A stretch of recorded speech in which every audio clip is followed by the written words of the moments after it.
ஆண்டவராய் இயேசு கிறிஸ்துவினுடைய நாமம் மகிமைப்படுவதாக. இந்த ஓய்வு நாள் ஆராதனையிலே கர்த்தருடைய வார்த்தையை நான் உங்கள் மத்தியிலே பகிர்ந்து கொள்ள இருக்கிறேன்.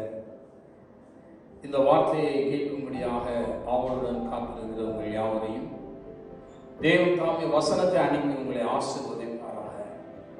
தேவனுடைய நல் வார்த்தைகளிலே ஒன்றையாகிலும் அவர் தவற விடுகிற தேவன் அல்ல என்று பார்க்கிறோம். அவர் தம்முடைய தாசனை கொண்டு சொன்ன எல்லா வார்த்தைகளிலும் ஒன்றையாகிலும் அவர் தவற விட்டதில்லை. நல் வார்த்தைகள் ஒன்றையும் தவற விடாமல் வார்த்தையினாலே சொல்லி கரத்தினாலே நிறைவேற்றுகிற தேவன் என்று பார்க்கிறோம். தேவன் நல்ல வார்த்தைகளால் உங்களை ஆசீர்வதிப்பாராக. நாம் எல்லாரும் வழக்கத்தின்படியே எழுந்த என்று நாம் இந்த வார்த்தையை நாம் வாசிக்க போகிறோம். ஏசாயா புஸ்தகம் 61 அதிகாரம் 9வது வசனத்துக்கு நேராக நாம் திருப்பிக் கொள்வோம். ஏசாயா 61:9. அவர்கள் சந்ததியானது ஜாதிகளின் நடுவிலும் அவர்கள் சந்தானமானது ஜனங்களின் நடுவிலும் அறியப்பட்டிருக்கும். அவர்களை பார்க்கிற யாவரும் அவர்கள் கர்த்தரால் ஆசீர்வாதம் பெற்ற சந்ததி என்று அறிந்து கொள்ளுவார்கள். விசுவாச அறிக்கையாக நாம் அதை வாசிக்க போகிறோம். எங்கள் சந்ததியானது ஜாதிகளின் நடுவிலும் எங்கள் சந்தானமானது ஜனங்களின் நடுவிலும் அறியப்பட்டிருக்கும். எங்களை பார்க்கிற யாவரும் நாங்கள் கர்த்தரால் ஆசீர்வாதம் பெற்ற சந்ததி என்று அறிந்து கொள்வார்கள். ஹல்லேலூயா. இந்த வார்த்தைக்காக நாம் எல்லாரும் ஒரு நிமிஷம் கர்த்தரை ஸ்தோத்திரிப்போம். ஹல்லேலூயா, ஹல்லேலூயா. நல்லவரே, உம்முடைய வசனங்களை நீர் எங்களுடைய வாழ்க்கையில உறுதிப்படுத்தி வருகிறதற்காக உமக்கு நன்றி நன்றி நன்றி நன்றி என்று சொல்லுகிறோம். எங்கள் சந்ததிகள் கர்த்தரால் ஆசீர்வாதம் பெற்ற சந்ததி என்று இந்த உலகம் அறியும்படி நீர் செய்கிறதற்காக உமக்கு நன்றி நன்றி நன்றி என்று சொல்லுகிறோம். இந்த வார்த்தையின் அடிப்படையிலே நாம் பார்த்து கொண்டே வருகிறோம். வேதவசனம் சொல்லுகிறது, நம்மை பார்க்கிற யாவரும் அவர்கள் கர்த்தரால் ஆசீர்வதிக்கப்பட்ட சந்ததி என்று அறிந்து கொள்வார்கள். நாம் நான் கர்த்தரால் ஆசீர்வதிக்கப்பட்டேன் அப்படின்னு போய் நம்ம சொல்ல வேண்டிய அவசியம் இருக்காது. நம்மை பார்க்கும் பொழுதே இந்த உலகம் அதை தெளிவாய் அறிந்து கொள்ளும் என்று வேதம் சொல்லுது. நம்மை பார்க்கிற யாவரும். ஆகவே கர்த்தருடைய ஆசீர்வாதங்கள் எல்லா விதத்திலும் நம்முடைய வாழ்க்கையிலே அது வெளியரங்கமாய் தோன்றக்கூடிய ஒன்றாக அது இருக்கிறது என்று பார்க்கிறோம். வெளியரங்கமாய் அது தெரியும். நாம் எவ்வளவாய் ஆசீர்வதிக்கப்பட்டிருக்கிறோம். விசேஷ விதமானவர்களாக மனிதனுடைய செயல்படி மாத்திரமல்ல, தேவனுடைய கிருபையின்படி இரக்கங்களின்படி நாம் ஆசீர்வதிக்கப்பட்டவர்கள் என்பதை நிச்சயமாகவே இந்த உலகம் அறிந்து கொள்ளும். அதை அவர்கள் புரிந்து கொள்வார்கள். நம்முடைய சந்ததிகள் அவர்களால் அறியப்பட்டவர்களாய் இருப்பார்கள் என்று வேதம் தெளிவாய் சொல்லுகிறதை நாம் பார்க்கிறோம். ஆகவே நாம் கர்த்தரை நாம் விசுவாசிக்க வேண்டும். இந்த வாக்குத்தத்தங்களை எல்லாம் நாம் பார்க்கிறோம். அதிலே 2 வாரத்துக்கு முன்பாக நான் பேசும் பொழுது சொன்னேன், நம் கடவுளுடைய இந்த ஆசீர்வாதத்தை இந்த வியாதி நிறைந்த காலகட்டத்தில், இந்த லாக்டவுன் டைமில் நாம் வியாதி அணுகாத ஒரு வாழ்க்கை நாம் வாழுகிறோம். வியாதி அணுகாத ஒரு வாழ்க்கையை தேவன் நமக்கு இந்த உலகத்தில் வைத்திருக்கிறார். அதை பார்க்கும் பொழுது மற்றவர்களுக்கு விளங்கும், எப்படி இவர்கள் மட்டும் வியாதிப்படாமல் எப்படி வாழுகிறார்கள். அப்படிப்பட்ட ஒரு விட்னஸ்ஃபுல் பீப்புளாக நாம் இருக்க வேண்டும். அப்படி இருக்கும்படி தேவன் நிச்சயமாகவே செய்வார். அதை நாம் விசுவாசிக்க வேண்டும். கடந்த வாரத்தில் கூட போலீஸ் டிபார்ட்மெண்ட்டில் வேலை பார்த்து கொண்டிருந்த ஒரு சகோதரி, அவர் கூட வேலை பார்த்துருக்க சப் இன்ஸ்பெக்டருக்கு கொரோனா பாதிப்பு வந்தது அப்படின்னு சொன்ன உடனே ஃபோன் பண்ணி எங்களையும் குவாரண்டைனில் வச்சிருக்கிறாங்க, எங்களுக்காக ஜெபம் பண்ணி கொள்ளுங்கள், எங்களாலும் பரிசோதனைக்கு போக வேண்டிய நிலை இருக்கிறது என்று அவர்கள் கேட்டுக்கொண்டார்கள். என் மனைவி அதை எனக்கு அறிவித்த பொழுது நான் சொன்னேன், நாம் ஏற்கனவே ஜெபித்திருக்கிறோம். ஏற்கனவே மருத்துவ பணியிலே, காவல்துறையிலே, பொதுநல பணிகளில் ஈடுபட்டு கொண்டிருக்கிற எல்லாருக்காகவும் ஜெபித்துக் கொண்டிருக்கிறோம். நிச்சயமாக அவர்களுக்கு தேவன் அந்த கிருபையை பாராட்டி இருப்பார். அவர்களை அணுகாது என்று சொன்னேன். பரிசோதனை முடிந்த 2 நாட்கள் அப்புறம் அவர்கள் மிகவும் சந்தோஷமாக கண்ணீரோடு எங்களுக்காக வேண்டிக் கொள்ளுங்க அப்படின்னு சொல்லி அழுது சொன்ன சகோதரி 2 நாள் கழிச்சு ரொம்ப சந்தோஷமாக, கர்த்தருக்கு ஸ்தோத்திரம் பாஸ்டர், எனக்கு ஒரு பாதிப்பும் இல்லைன்னு ஒரு நல்ல ரிசல்ட் வந்துருச்சு, கர்த்தருக்கு மகிமை உண்டாவதாக அப்படின்னு சொல்லி சொன்னாங்க. ஏனென்றால் பொல்லாத இந்த உலகத்துக்கு மத்தியிலே நாம் கர்த்தரால் ஆசீர்வதிக்கப்பட்ட சந்ததி அப்படிங்கிறது இதன் மூலமாக வெளியரங்கமாகும் என்று வேதம் சொல்கிறது. அவர்கள் எல்லாரும் அறிந்து கொள்வார்கள் என்று வேதத்திலே பார்க்கிறோம். இது நடைபெறாமல் இருந்தால் நம்ம ஆச்சரியம், நடக்கிறதுல ஒன்றும் ஆச்சரியமே கிடையாது. அப்படிதான் நடக்கும். நாம் விசேஷமானவர்கள், வேறு பிரிக்கப்பட்டவர்கள், கர்த்தர் நமக்கு அப்படிப்பட்ட கிருபைகளை நமக்கு வாக்கு பண்ணி இருக்கிறார் என்பதை நீங்கள் தாராளமாக விசுவாசிக்க வேண்டும். ஆகவே சுகம் வேண்டுமானால் நம்முடைய கண்கள் திறக்கப்பட வேண்டும் என்பதை குறித்து உங்களுக்கு நான் சொன்னேன். நான் பேசும் பொழுது நிறைய பேர் கிறிஸ்தவர்கள் வியாதியில மறிக்கிறாங்க. கிறிஸ்தவ யாருமே வியாதியில மறிக்கலையே, அப்படிப்பட்ட மருத்துவர்கள் கூட வியாதியில மறிச்சு போயிருக்கிறாங்க, கேள்விப்படுறோம். ஆனால் நான் சொல்லுகிறேன், ஆரோக்கியத்தை குறித்த வெளிச்சம் பெற்றவன், ஆரோக்கியத்தை குறித்து கண் திறக்கப்பட்டவன் இருக்கிறானே, அவனுக்கு அந்த அந்த வெளிச்சம் அவனுக்கு இருக்கிறபடினால அவன் வியாதியை மேற்கொள்ளுகிற மனிதனாக மாறுகிறான். எந்த ஒரு காரியத்திலும் உங்களுக்கு எந்த அளவு ஆவிக்குரிய வெளிச்சத்தை அடைந்திருக்கிறீர்களோ, அல்லது உங்களுடைய கண்கள் எந்த அளவுக்கு பிரகாசமாக இருக்கிறதோ, அந்த அளவுக்கு நீங்கள் வெற்றி பெற்ற மனிதர்களாக நீங்கள் இருப்பீர்கள் என்று வேதம் தெளிவாய் சொல்லுகிறது. ஆகவே வெற்றி வேண்டுமானால் நம்முடைய கண்கள் பிரகாசம் அடைய வேண்டியது அவசியமாக இருக்கிறது. பிசாசானவன் என்ன பண்றான்னா, நம்முடைய மனக்கண்களை அவன் குருடாக்கினான் என்று வேதத்திலே நாம் பார்க்கிறோம். 2 கொரிந்தியர் 4:4 நாம் வாசிக்கும் பொழுது பிசாசானவன் எப்படி இந்த சுவிசேஷத்தினால உண்டாயிருக்கிற அந்த நன்மைகளை அடைந்து கொள்ள விடாதபடிக்கு அவன் மனக்கண்களை அவன் குருடாக்குகிறான் என்று வேதத்திலே பார்க்கிறோம். வாசிக்கலாம். அந்த பகுதியை மீண்டும் வாசிக்க போகிறேன். 4:4 2 கொரிந்தியர் புத்தகம். தேவனுடைய சாயலாய் இருக்கிற கிறிஸ்துவின் மகிமையான சுவிசேஷத்தினுடைய ஒளி. பாருங்க, தேவனுடைய சாயலாய் இருக்கிற கிறிஸ்துவின் மகிமையான சுவிசேஷத்தினுடைய ஒளி அவிசுவாசிகளாகி அவர்களுக்கு பிரகாசமாய் இராதபடிக்கு பிரபஞ்சத்தின் தேவனானவன் அவர்களுடைய மனதை குருடாக்கினான். பாருங்க, இந்த கிறிஸ்துவனுடைய இந்த சுவிசேஷத்தினுடைய மகிமையான சுவிசேஷத்தினுடைய ஒளி அவிசுவாசிகளாகிய அவர்களுக்கு பிரகாசமாய் இராதபடிக்கு இப்பிரபஞ்சத்தின் தேவனானவருடைய மனதை குருடாக்கினான் என்று பார்க்கிறோம். பிசாசானவன் கடவுள் நமக்கு உண்டு பண்ணி வைத்திருக்கிற அந்த நன்மைகளை, மனவர்க்கத்துக்காக உண்டு பண்ணி வைத்திருக்கிற நன்மைகளை அவர்கள் அதை கண்டு விசுவாசியாதபடிக்கு அவருடைய மனதை கூடாக்குகிறான் என்று பார்க்கிறோம். இன்னைக்கு நாம் கூட ஆண்டவர் தான் ரட்சகர் என்று நாம் அறிந்து விசுவாசித்திருக்கிறோம் என்றால், தேவன் நமக்கு அந்த ஒரு வெளிச்சத்தை, ஆவிக்குரிய வெளிச்சத்தை, அந்த காரியங்களிலே நமக்கு ஒரு பிரகாசத்தை அவர் கொடுத்திருக்கிறார். அது ஒரு பெரிய தேவ கிருபை. அதனால வேதம் சொல்ல, ரட்சிப்பு உண்டானது அல்ல, அது தேவனுடைய கிருபை. கிருபையினாலே விசுவாசத்தை கொண்டு நீங்கள் ரட்சிக்கப்பட்டீர்கள், அது உங்களால் உண்டானது தேவனுடைய ஈவு என்று வேதம் தெளிவாய் சொல்கிறது. அது கடவுள் நம்முடைய கண்களை திறந்திருக்கார். இந்த திறந்த கண் மறுபடியும் இருளடைந்து விடாதபடிக்கு இந்த கண்களை நாம் சரியாக காத்துக்கொள்ள வேண்டியது நம்முடைய பொறுப்பாக இருக்கிறது. மந்த இருதயத்தினால கண்கள் இருளடைந்து போய்விடுகிறதை பார்க்கும். இந்த சுவிசேஷமாகி இந்த ஒளி பிரகாசமாக இராதபடிக்கு பிசாசானவன் என்ன பண்றான்னா, மனக்கண்களை அவன் குருடாக்குகிற ஒரு பெரிய வேலையிலே அவன் இருக்கிறான் என்று பார்க்கிறோம். அவன் இந்த கண்கள் பிரகாசமாக இராதபடி அவனுடைய இருதயங்களை கொளுத்ததாக்கி போடுகிறான் என்று பார்க்கிறோம். நம்ம இருக்கும் பொழுதே விசுவாசிகளாய் வளர்ந்து கொண்டிருக்கிற இந்த காலகட்டத்திலேயே நமக்கு கண்கள், ஆவிக்குரிய கண்கள் குருடாகுவதற்கு நிறைய வாய்ப்புகள் இருக்கிறது. பிசாசானவன் நம்முடைய இருதயத்தை மந்தமாக்கி போடுகிறான், நம்முடைய செவியை மந்தமாக்கி போடுகிறான், இருதயத்தை கொழுப்படைய பண்ணுகிறான். செவியை மந்தமாக்கி இருதயத்தை கொழுத்ததாக்கி போடும் பொழுது நாம் ஆவிக்குரிய வெளிச்சத்தை நாம் இழந்து விடுகிறோம், கண்கள் இல்லடைந்து விடுகிறது. ஆகவே எப்பொழுதும் நம்முடைய செவி மந்தமாகாதபடிக்கும், நம்முடைய இருதயம் கொழுத்து போகாதபடிக்கும் அதையெல்லாம் நன்றாக நாம் காத்துக்கொண்டு தேவனுடைய வார்த்தையை உள்வாங்கக்கூடிய செவிகள் உடையவர்களாக, கர்த்தருடைய வார்த்தைக்கு இடம் கொடுக்கிற நல்ல இருதயத்தை உடையவர்களாக நாம் இருக்க வேண்டியது அவசியமானதாக இருக்கிறது. ஏனென்றால் பிசாசானவன் நம்மளுடைய வாழ்க்கையில இப்படிப்பட்ட இருளை, மன இருளை கொண்டு போட்டு தேவனுடைய ஆசீர்வாதத்தை நாம் பெற்றுக்கொள்ள விடாதபடிக்கு அவன் செய்கிறான் என்று வேதம் தெளிவாய் சொல்லுகிறதை நாம் கர்த்தரான ஆசீர்வாதம் பெற்ற சந்ததி என்று அறிந்து கொள்வார்கள். நாம் பெறப்போகிற சந்ததி வேதம் சொல்லல. நாம் எல்லாரும் ஏற்கனவே பெற்று விட்டோம். அவர் நம்மளை ஏற்கனவே உன்னதங்களிலே சகல விதமான ஆசீர்வாதத்தினாலும் நம்மை ஆசீர்வதித்து இருக்கிறார். இங்கே ஏசாயாவிலே பார்க்கிறோம், நாம் பெற்றுக்கொண்டிருக்கிற சந்ததி, பெற்ற சந்ததி என்று அவர்கள் எல்லாரும் அறிந்து கொள்வார்கள் அப்படின்னு பார்க்கிறோம்.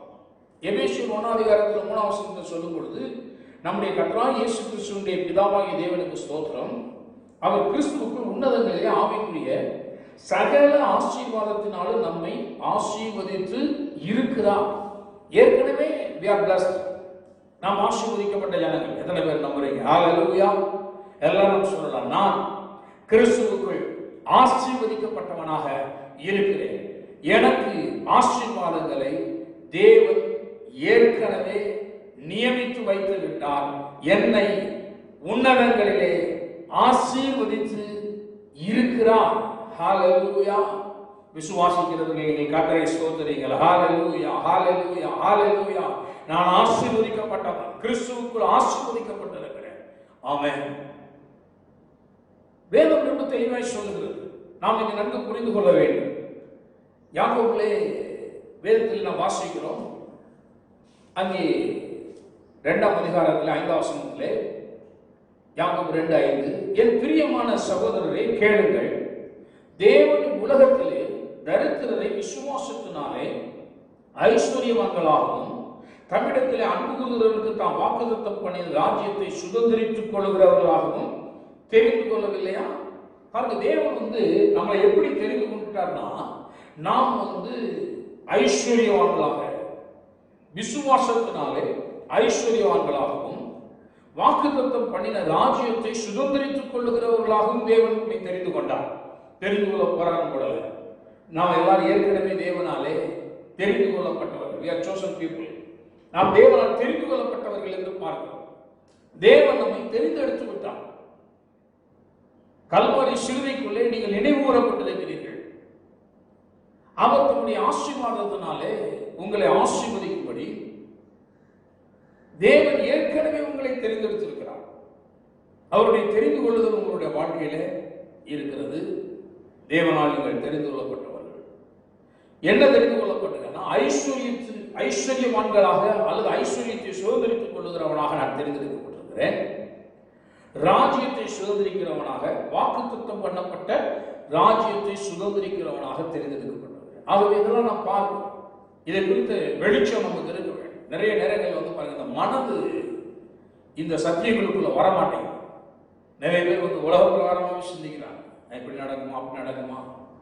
நான் சொல்லுகிறேன், முதல்ல இதெல்லாம் காணும்படி காண்கிற கண்கள் என்பது மிக மிக மிக மிக முக்கியமானது. காண்கிற கண்கள் நமக்கு ரொம்ப அவசியமானதாக இருக்கிறது. அதனாலதான் பவுல் பிரகாசமான மனக்கண்களை உங்களுக்கு தரும்படியாக நான் வேண்டிக் கொள்கிறேன் என்று சொல்லி அவர் நமக்காக ஜெபிக்கிறதை பார்க்கணும். பிரகாசமான ஒரு மனக்கண்கள். மனக்கண்கள் மிகவும் அவசியமானவைகள். பிரகாசமான அந்த மனக்கண்கள் அது இருந்தால் தான் கடவுளால் நமக்கு ஆயத்தப்படுத்தப்பட்டிருக்கிற எல்லாவற்றையும் நாம் சுதந்திரித்துக் கொள்ள முடியும். கண்ணு குருடா இருந்துச்சு அப்படின்னு சொன்னா ஒரு பிரயோஜனம் இருக்காது. வாக்குத்தத்தமா இருக்கும். வாக்குத்தத்தத்தை நம்ம சுதந்திரிக்க மாட்டோம். வாக்குத்தத்தம் சுதந்திரிக்கப்பட வேண்டுமானால் நம்முடைய கண்கள் பிரகாசமான கண்களாக இருக்க வேண்டியது மிகவும் அவசியமான ஒன்றாக இருக்கிறது. ஆகவே வேதத்திலே நம்ம இங்கே பார்க்கிறோம். இன்றைக்கு இன்னும் ஒரு சில காரியங்களை முன்பாக வைக்க விரும்புகிறேன். என்னாகமத்தின் புஸ்தகத்துக்கு நேராக நாம் திருப்பிக் கொள்வோம். என்னாகமத்தின் புஸ்தகம், இங்கு வேலையா ஒரு காரியத்தை சொல்லுகிறதை பார்க்கிறோம். என்னாகமத்தின் புஸ்தகம் 24வது அதிகாரத்துக்கு நேராக வருவோம். என்னாகமம் 24 1 முதல் வாசிக்கிறேன். இஸ்ரவேலை ஆசீர்வதிப்பதே கர்த்தருக்கு பிரியம் என்று பீலையாம் கண்டபோது, நிறைய பேருக்கு இது தெரியறதே இல்லை. தன்னை ஆசீர்வதிப்பதுதான், என்னை ஆசீர்வதிப்பதுதான் தேவனுக்கு பிரியமானது. நிறைய நேரங்களில் கடவுள் என்னை ஆசீர்வதிப்பாரா, என்னை ஆசீர்வதிப்பதற்கு சித்தமா, அவருக்கு பிரியமா, இவர்களுடைய சந்தேகங்கள் மனிதனுடைய மனதிலே அநேகம் இருக்கிறதை பார்க்கிறோம். இந்த கால வேளையிலே உங்களுடைய மனக்கண்கள் பிரகாசம் அடைவதாக. நீங்கள் ஆசீர்வதிக்கப்படுவதே தேவனுக்கு பிரியமானது. நிறைய நேரங்களில் பாருங்க, ஆசீர்வாதத்தை பற்றி பிரசங்கங்களை பண்ணும் பொழுது, செழிப்பின் உபதேசங்களை கேள்விப்படும் பொழுது அநேகருக்கு மனதில் ஒரு பெரிய கேள்வி, இவங்க இப்படிலாம் சொல்றாங்க, ஆனா நான் லட்சக்கணக்கில் கடல்ல இருக்கிறேன், எனக்கு இன்னும் காரியங்கள் எதுவுமே வாய்க்க மாட்டேங்குது அப்படின்னு சொல்லி எத்தனையோ கடன் பாரத்தில் சிக்கி தவிக்கிற மக்கள் அங்கலாய்க்கிறதை பார்க்கிறோம். நான் சொல்லுகிறேன், இவர்களுக்கு முதலாவது என்ன தேவை அப்படின்னு கேட்டா, இவருடைய மனக்கண்கள் பிரகாசம் அடைய வேண்டும். இவருடைய கண் பிரகாசம் அடையணும். ஐஸ்வர்யத்தை குறித்த காரியத்துல கண் வெளிச்சத்துக்கு வர வேண்டும். வெளிச்சத்துக்கு வந்தால்தான் இந்த சுவிசேஷத்தினுடைய ஒளி அவங்களுடைய வாழ்வை பிரகாசமாய் மாற்றும். அவங்க மனதில் நிறைய கேள்வி வச்சுட்டு இருக்கிறதுனால நாம சொல்ற பிரசங்கங்கள் எதுவுமே உள்ள போக மாட்டேங்குது. பிசாசு என்ன பண்ணிடலாம் அப்படின்னா, அவங்களுடைய இருதயத்தை வந்து அப்படியே கொழுத்ததாக்கி அவருடைய செவியை மந்தமாக்கி கொண்டுறான். நீ கடனுக்குள்ளே கடை, இவங்க சொல்றதெல்லாம் நடக்காது, நீ கடன்ல தான் இருப்ப அப்படின்னு அவன் சொல்லி வச்சிடறான் பாருங்க. அது அவங்க மனதில் ரொம்ப ஸ்ட்ராங்கா இருக்கு. அதனால வந்து பாத்தீங்கன்னா ஐஸ்வர்யத்துக்கு எதிராக பேசுகிறதை பார்க்கணும். அவங்க வந்து பணத்தை அவங்களுக்கு வந்து பெற்றுக்கொள்ள முடியும், விசுவாசித்து பெற்றுக்கொள்ள முடியாததுனால அவங்க தேவனுடைய சத்தியத்தை அவங்க வந்து நம்பாம அவங்க வந்து அதுக்கு எதிராக பேசுகிறதை பார்க்கணும். நான் சொல்லுகிறேன், தரித்திரனை தேவன் ஐஸ்வர்யவானாக ஆக்குகிறவர் என்பது எனக்கு நல்ல தெரியும். வெறுமையிலே ஒன்றுமில்லாமலே கிடந்த காலங்களிலே தேவன் எங்களுக்கு செய்த ஒரு மிகப்பெரிய ஒரு கிருபை என்னன்னா, என்னுடைய கண்ணை திறந்து விட்டார். ஐஸ்வர்யத்தை குறித்த காரியங்களிலே தேவன் ஒரு வெளிச்சத்தை உள்ளே கொடுத்தார். நான் ஒரு அனாதையை போல இந்த உலகத்திலே சுற்றி திரிந்த நாட்கள் உண்டு. வறுமையிலும் பசியிலும் கிடந்த நாட்கள் உண்டு. உடுத்திக்கொள்ள சரியான வஸ்திரம் இல்லாமல் இந்த உலகத்தில் வாழ்ந்த நாட்கள் உண்டு. அந்த நாட்களில் தேவன் எனக்கு செய்த ஒரு மிகப்பெரிய காரியம் என்னவென்றால், முதலாவது அவர் ஒரு ஐஸ்வர்ய சம்பன்னர். அவர் விசுவாசத்தினாலே உன்னை ஐஸ்வர்யமானாக தெரிந்து கொண்டிருக்கிறார். உன்னதங்களிலே உன்னை தேவன் ஆசீர்வதித்திருக்கிறார் அப்படிங்கிற ஒரு ஆவிக்குரிய வெளிச்சத்தை மனதிலே முதலாவது கொடுத்தார். அந்த வெளிச்சம் தான் என்னையும் இந்த குடும்பங்களையும் இந்த ஊழியங்களையும் இந்த சபையை வாழ வைத்திருக்கிறார். ஒன்றுமில்லாமல் இருந்துதான் நாங்கள் வந்திருக்கிறோம். ஆனால் தேவன் ஒரு பெரிய வெளிச்சத்தை அந்த ஒன்றுமில்லாத அந்த சூழ்நிலையிலே எங்களுடைய வாழ்விலே முதலாவது கொடுத்தார். இன்றைக்கு நீங்கள் வெறுமையில் இருக்கலாம், கஷ்டத்தில் இருக்கலாம். ஆனால் இந்த ஆவிக்குரிய வெளிச்சத்தை அடைய வேண்டும் என்பதை நீங்கள் முதலாவது எண்ணி பாருங்கள். ஒரு குருடனா இருக்காங்க உலகத்தில் ஒரு மனிதன். அவனுக்கு இந்த உலகத்துல எல்லாமே இருந்தாலும் அவனால் அதை என்ஜாய் பண்ண முடியாது. நாம வேணா சொல்லலாம், உங்க வீட்டில் இப்படி ஒரு அழகான ஒரு பொருள் இருக்கு, இப்படிப்பட்ட வசதி வாய்ப்புகள் இருக்கு அப்படின்னு. ஆனால் வந்து பாத்தீங்கன்னா அவன் குருடனா இருக்கிற வரைக்கும் அநேக காரியங்களை அவன் அனுபவிக்க முடியாது. மற்றவர்கள் இதை அனுபவிச்சா எப்படி இருக்குன்னு வேணா அவனுக்கு சொல்லலாம், ஆனால் அவனால் புரிந்து கொள்ள முடியாது. சுவை உணர்வையே அடையாத ஒரு மனிதனை கொண்டு போய் விதவிதமா உணவுகளை வச்சு இதெல்லாம் சாப்பிட்டா எவ்வளவு டேஸ்டா இருக்குன்னு சொன்னா அவனுக்கு சுவையே தெரியாத பொழுது அவன் முன்னாடி எவ்வளவு பெரிய விருந்துகளை நாம் படைத்தாலும் அது அவனுக்கு பிரயோஜனப்படாது.